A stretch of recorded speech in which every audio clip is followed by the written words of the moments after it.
Та бүхэнд одоо мэдээлэл хөтөлбөрийн ээлж дугаарыг үзүүлье. Манай өнөөдрийн энэ өдөр мэдээллийн хөтөлбөрөөр Төрийн банкны 300 сая долларын бонд өндөр хүүтэй болсноо. Архи согтруулах хундааны худалдаа интернет орчинд дэлгэрч байна. Тэтгэврийн даатгалын санг хөрөнгөжүүлж орон сууцчлах хөтөлбөр хэрэгжүүлнэ. 9 банкар жижиг дунд үйлдвэрийн төслийн санг хүчлийг олгоно. Эдгээр улан бус мэдээг та бүхэнд одоо дэлгэрэнгүй үзүүлье.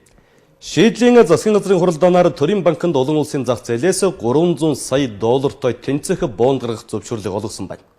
Тиймээс өнгөрөх шөнөөс эхлэн бэлтгэл ажлаа хангаж байгаа юм. Гэхдээ энэхүү бонд Чингис бондтой харьцуулахад хамаагүй өндөр хүүтэй байх эрсдэлтэйг шинжээчид таамаглаж байна. Төрийн банкны 300 сая долларын үндэс цаасан дээр засгийн газар баталгаа гаргахгүй. Тиймээс энэхүү бонд өндөр хүүтэй байх дахин нэг таамаглалыг дэвшүүлж байна. Учир нь засгийн газрын баталгаатай үндэс цаас гаргахын давуу тал нь бага хүүтэй байдаг. Гэхдээ Төрийн банкны зүгээс бага хүүтэй бонд босох боломж байгаа гэдгийг мэдгдсэн. Харин шинжээчдийн таамаглаж байгаагаар энэ нь боломжгүй. Өөрөөр хэлбэл өнөөдөр манай зээлжих зэрэглэл буурсан учраас эрсдэл өндөр гэдгийг сануулж байна.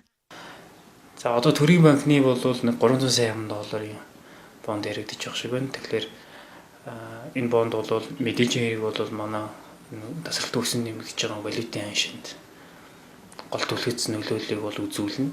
За тэрнээс гадна ерөнхийдөө бол зогсолтой яваа салбаруудыг бас дэмжихэд тэр салбаруудыг урагшлуулахад бас энэ томоохон түлхэц үзүүлэх. Гэхдээ яг энэ бондын маань яг зориулт нь яг аль чиглэл рүү орох вэ гэдэг нь бол яг одоогоор бол их тодорхой бус байгаад юм л да. Ойролцоогоор 3 жилийн хугацаатай бонд гаргана. Засгийн газраас аль биесны зөвшөөрлөө авсан учраас зээлүүлэгч компаниудыг сонгож зах зээл дээр бонд гаргах ажил судлагдаж байгаа. 3 жилийн хугацаатай 300 сая долларын бонд гаргахдаа 3 жилийн хугацаатай 300 сая долларыг эхний хагас жилдээ гаргана. Хэрвээ амжихгүй бол 3 дугаар улиралд багтаан бонд гаргахаар төлөвлөжээ. Ерөнхийдөө ингээд банкны системийн зээлүүдийн чанаргүйдлийн байдлыг аваад үзэхээр хэд хэдэн салбар бол их болгоомжсон байдалд тэр салбаруудаа мөнгө их тийм болгоомжсон байдал төрүүлээд байгаа. Тэрний худалдааны салбар байж гин, уул уурхайн салбар байж гин, барилгын салбар байж гин гэдэг. Тэгээ эдгээр гурван салбаруудын маань олгосон нийт зээлийн дүн гэхэд бараг 40 орчим хувийг эзэлнэ. Арилжааны банкудаас анхны бондыг худалдаа хөгжлийн банк гаргаж байсан улмаар хөгжлийн банк MMC удаалж байгаамаа. Өөрөөр хэлбэл монголчуудад бонд босгох дуршлаг бий. Харин босгосон мөнгөө хэрхэн юунд зарцуулахыг нарийн төлөвлөх шаардлага байгаа юм а. ТВС мэдээнд Инх Соломон уранхаас мэдээллээ. энэ жил жижиг дунд үйлдвэрийг хөгжүүлэх сангийн их усүрт 70 тэрбум төгрөгийг хуваарлсан байна. Мөн 21 аймагт нийтдээ 9.1 тэрбум төгрөгийг дээрх зорилгоор зарцуулна. Тиймээс жижиг дунд үйлдвэрийг хөгжүүлэх сангаас санхүүжилт авах төслийг энэ сарын 17-ны хүртэл авах юм байна. 2013 оноос жижиг дунд үйлдвэрлэлийг дэмжих сангийн мөнгийг бууруулж, улмаар жижиг дунд үйлдвэрлэлийг 2014-өөс 16 онд хэрэгжүүлэх хөтөлбөрийн төслийг боловсруулж, олон улсын донор байгууллагуудын санхүүжилтийг түлхүү авах бодлогыг хэрэгжүүлж ирсэн. Энэхүү зорилгоор Европын сэргээн босголт хөгжлийн банкнаас Европын холбооны санхүүжилтээр 4 орчим сая еврогийн хөрөнгө оруулалтыг татаж чадсан байна. Харин энэ жилийн хувьд Монгол Улсын засгийн газрын 66 дугаар тогтоолоор жижиг дунд үйлдвэрийг хөгжүүлэх сангийн их усүрт 70 тэрбум төгрөгийг хуваарлсан. Дээрх тогтоолын дагуу аж үйлдвэрийн яамны жижиг дунд үйлдвэрийг хөгжүүлэх сан хөнгөлөлтөө зээлд хамрагдах эргээд аж ахуйн нэгжүүдийн төсөл материалыг өнгөрч сарын 27-оос авч эхэллээ. За ерөнхийдөө энэ жилийн 70 тэрбум төгрөгөөс бас аж үйлдвэрийн сайдын тушаалаар хөдөө орон нутгад урд хойч байгааг бас шинжилгээ хийсэн хөдөө орон нутгад жижиг дунд үйлдвэр хөгжүүлэх зорилгоор одоо хуваарлсан байгаа мөнгөнд жилийн 9% хүүтэй 5 жилийн хугацаатай зээл гарах үе шатнд одоо бэлтгэл ажил хангалттай дууссан.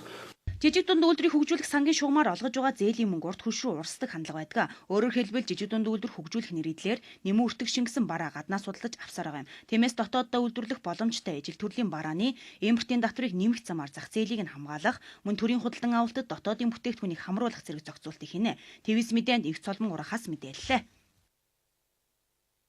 Нийслэлийн мэргэжлийн хяналтын газраас зохион байгуулсан архигүй Улаанбаатарын төлөө аяны хүрээнд нийслэл хотод үйл ажиллагаа явуулж байгаа үйлчилгээ худалдааны байгууллагууд шалгалт хийжээ. Шалгалтаар архины хаяг шошиг тодорхойгүй стандартын үзүүлэлт зөрүүтэй зэрэг зөрчлүүд илэрсэн байна. Түүнчлэн согтууруулах хундааны интернет орчин дох худалдаа хяналтаас гарч байгааг тэд мөн хэлж байна. Шалгалтанд худалдааны 126 хоол үйлдвэрлэлийн 82 нийт 208 газар хамрагдаж 184 зөрчил илрүүлжээ. Илэрсэн зөрчлүүдийн ихэнх нь архи согтруулах хундааны тамга шоших тодорхойгүй. Хизээ үйлдвэрлэсэн огноо байхгүй зэрэг нийтлэг зөрчил илэрсэн байна. Морс улс руу эзгүй зорчих болсондоо холбоотой тодорхой тамгагүй үйлдвэрлэсэн огноогүй архи бий орж ирэх болсныг хэлж байна. Нийслэл үйл ажиллагаа явуулж байгаа ган төвшин одоо худалдааны төвөөс бид бас хаана үйлдвэрлэсэн тодорхойгүй тансгийн нэрийн архийг одоо бас эдрүүлсэн. За энэтэй холбогдох одоо цагдаагийн байгууллагад шалгуулж байна.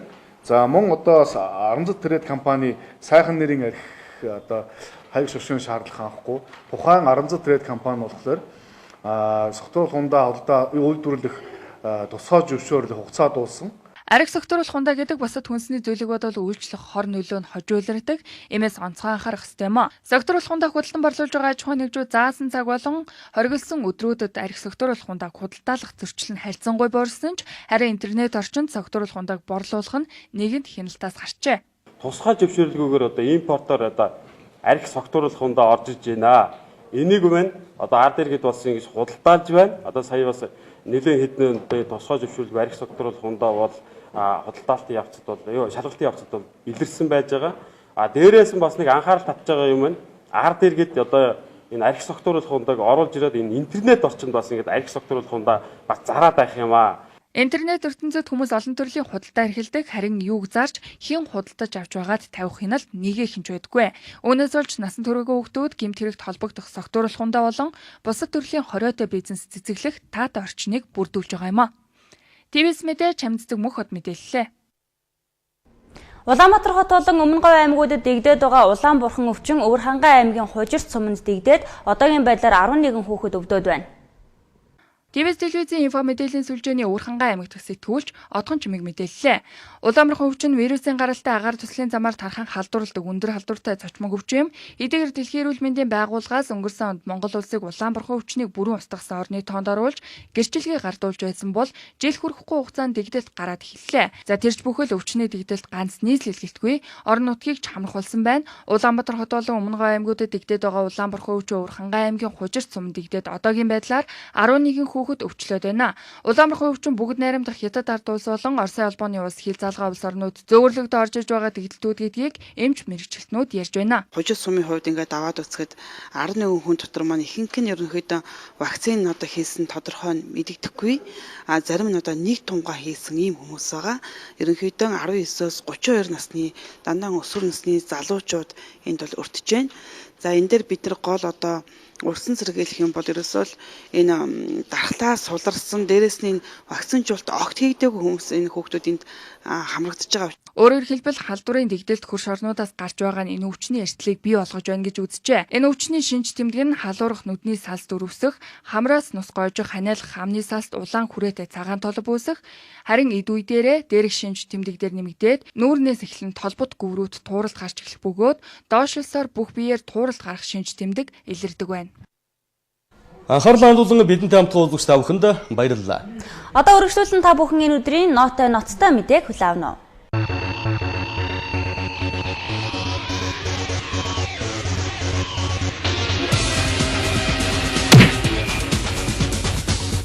Нийслэл хүрээлээс хой зүгт аялах хүн бүхэн дархны замаар явж дараагийн зогсоолтой хүрдэг 200 гаруй км үргэлжлэхийн замаар хой зүг чиглэсэн бүхэл машин зорчиж байгаа. Хөл хөдөлгөөн сүүлийн жилүүдэд илүү нэмэгдэж хүн ачаа юу эсийг тээвэрлэж байгаа байлаа. Гэтэл дархны зам стандартын шаардлага хангахгүй байгааг мэргэжлийн хүмүүс хамтарж байгаа шалгалтаар тогтоосон юм байна. Нэг хэсэг зам нь тасар шааграад шорон дундурд нэг хэсэг туучсан. Ноцтой осол аваруудын зам дээр болж удаан байсан зам энэ тэндээсээ эвдэр шимхэрсэн. Засаж байна гэж нэг зуныг авлаа. Гэтэл шалгалт хийгээд үзгээр шаардлага огт хангахгүй гэсэн дүгнэлт гарч ирээд байх юм. Хоёр машин зөрөгтэй бараг шорон гардаг энэ замыг засаж нөхөж янз бүр тордоод байгаа боловч нүдийн нүдийг гурлаар хуурав гэдгээ болж байна. Зам тээврийн мэргэжлийн хялтын ерхий газар, цагдаагийн ерхий газар, замын цагдаа, авто тээврийн үндэсний төв зэрэг олон байгууллага хамтар шалгалт хийгээд авто замыг барихтай МНС 4596 2014, 4597 2014 зэрэг холбогдох стандартуудад нийцүүлээгүй. Замын тэмдэглэгээ шаардлага хангахгүй гэсэн дүгнэлт гаргасан байх жишээтэй. Ядаж байгаа ийм замаар явахдаа бүсээ зүүддэггүй хурд хэтрүүлэх жолоодч нар ч олон байна. Шаардлага хангахгүй замаар явж байгаад асуудалд орвол хинээс хохирлоо нэхэмжлэх вэ? Улс нь өөрөө стандартын бус юм хийчгээд иргэдэд хохирож байвал хаана хандах ёстой юм болоо. Нэрсэн хойно хашгирах биш, нэрхэхээс өмнө хянаа сурч хэрэгтэй. Одоо стандартад нийцүүлж тэмдэглэгээ тавьж өргөдөх зэрэг дуусаас бас бөөмөг зарах байх та. Улсын хурлын гишүүд удахгүй эхлэх чуулганаар үндсэн хуулийг зөөрчлөн гэдэл нэг л их дойдгор сууцгааж байна. Ажлын хэсэг байгуулчихсан нөгөөдөл нь нилээд туралдчихсан. Бас яаж өөрчлөгөө хүртэл бэрээд тохирчихсан сурагтай. Хүнлэг инэрэнгүү хүний эрхийг дээдлсэн байх зарчмаа алдагдуулахгүй гэж байгаа боловч энэ эрхүүд нь одоо ч юу н хэрэгждэг юм уу да. Үгээ хэлэхээр шүүхэд дууддаг, үзэл бодлоо илэрхийлэхээр цагдаагаар даалгайдаг, ганцаараа чамаагүй жигсгэж заавал зөвшөөрөл авах ёстой гэж зэрхэн зөрчигдсөн иргэдийн асуудал зөндөө л байдаг. Өөрчлөх гээд улаараад байгаа гол асуудал нь эрх мэдлийн хуваарлалт, удирдлагын зүйцийг л өөрчлөх гээд захтнаад байгаа. Өөртөө эрх мэдлэгч дараагийн нөхдүүдийн замыг засах гэсэн санаа энд яваа юм билээ. Ерөнхий сайдыг улсын хурал томилж харин сайд нараа ерөнхий сайд нөөрөө томилно. Тэгээд өөрөө огцруулна. Улсын хурал засгийн ажилд угшуудурж фракцийн гомдоохгүй засаглал бүрдэхгүй сайн тал энд харагдаж байгаа. Харин ерөнхийлөгчөө бүх ард түмнээс биш улсын хурлаас сонгох юм гинэ. Ард түмэнд биш 76 таалагдсан нь ерөнхийлөгч болох нь нөгөө ард түмний эвнэгдлийн илэрхийлэл биш эрхэм гишүүдийн эвнэгдлийн илэрхийлэл болж хувирхуулж байна. Бас 76 гэдэг тоо багадад энэ тоог ихсгэх эсвэл хоёр танхимтай парламент бий болгох санаач цугулцаж байна. Энэ өөрчлөлтийг асаас дэмжиж байгаа хүн нь эрхэм ерөнхийлөгч гэсэн сураг бас гарлаа. 2017 онд хугацаанд дуусгаар улсын хурлаас хараад бус засгийн газарч ерөнхий сайд болд суух алсын бодол түүнд байгааг нэ. Яг л Пүтэ ахын замдаар замнах юм байх. Хамгийн гол нь үндсэн хуулиа өөрчлөлтөө бүх ард түмнээс асуух ёстой гол шалгуураа мартаад 1999 оны дор дуусан 7 өөрчлөлт шиг юм хийчих гээд байгаа бололтой. Төр засаг доктортой ажилд магадлал улсын бүр хумигдаад байна. Учир нь гэвэл хоёрын хооронд нэг жил үлдээд байхад засаг солигдсон явдал нь энэ бүхний нэг илрэл болсон. Шин сайд болго өөрийнхөө багийг бүрдүүлж синхрээр сүлэрч байсан төрийн албаа агчдын дунд улаан өнгө хойлолдож эхэлсэн. Ингээд сөрөг хүчтэй нь ирэх баригч болоод ирэхлээр яргуу үзэн ямаа шиг замаа алдан цамнаж эхлэх нь ойлгомжтой. Нэгэн жил гэж өөртөө их л голонгуу хэлдэг боловч нэг жилийн дотор юу хийж чаддгийг харуулах гад дайрч байна. Нам дагуул амд осна гэдэг шиг л жарахаага тийжээ тэднээс ирэх сонгуулийнхаа замыг засах ажил төрд өрнөж эхлээд байгаа бололтой. Яг уу ингэж бужигнаж байгаа наадам гэхэд арай нэг зүгшрээд эхлэх л байх. Гэхдээ сонгуулийн өмнө бөөнөөр ажлаас гардаг нэг үзэгдэл удирдах албаныхны дунд байдаг. Энэ бол сонгуулийн хуультай холбоотой. Сонгуульд нэр дэвшин гэвэл бараг жилийн өмнөөс төрийн ажил хийгээгүй байх ёстой гэсэн шалгуур байгаа. Тэгэхээр одоогийн зарим дарга нар удахгүй өргөдлөө өгөө замаа засаад эхэлнэ. Ингээд төр бас л эзэнгүүтэж албан тасалгаанд удирдлаггүй нөхөд цаг нөхцөө суух нь бололтой. 4 жилийн хугацаанд ангаараа явуучих засаг олдгоо байсан доктортой ажиллах, үнэнч ажиллах нөхцөлийг эвдээд байгаа нь ойлгомжтой. Хурган дарга нарын тансаглал хэрэг сэтэрч одоо бол сонгуулийн соёлгоод тааруулж эхэлсэн байх шүү.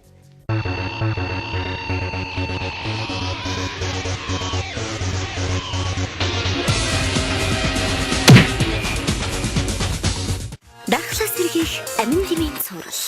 Нимбэг Си. Бүгдийг багтаасан багц Мобисон 9900. Бүрзээ. Монголын эдийн засаг бүрзээ. Монголдо худал байгаан хийцгээе. Найрсаг Улаанбаатар их дэлгүү. Омхар талх чихэр компани. Ухаалаг эзэгтэй сонголт эрүүл зөв хоолой. Гинэ төвдөд хэцүү байна уу? Наалгаж энэ тамд ярах гэж тусна. Толгой өвдөх, шүд өвдөх, сарын тэмдэг өвдөлтөд ирэх үе мөч булчин өвдөхөд наалгаж энэ өвдөлтийг түргэн намдаа. Өрн хавар